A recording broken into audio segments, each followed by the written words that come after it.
মাঝি বাইয়া যাও রে কোকুলে দরিয়ার মাঝে আমার ভাঙা নাও মাঝি বাইয়া যাও রে মাঝি বাইয়া যাও রে কোকুলে দরিয়ার মাঝে আমার ভাঙা নাও মাঝি বাইয়া যাও রে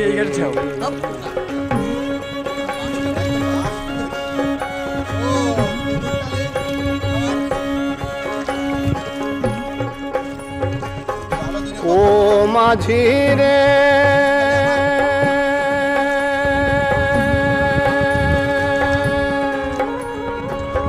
মহাজনের ধন রত্ন এখানে আমাদের গন্তব্যস্থান না, এখানে চলে যাব। আমাদের ডিঙ্গিলা এই ভিডিওর ভিতর দুর্দান্ত একটা জিনিস আছে, সেটা আপনারা দেখলেই বুঝতে পারবেন।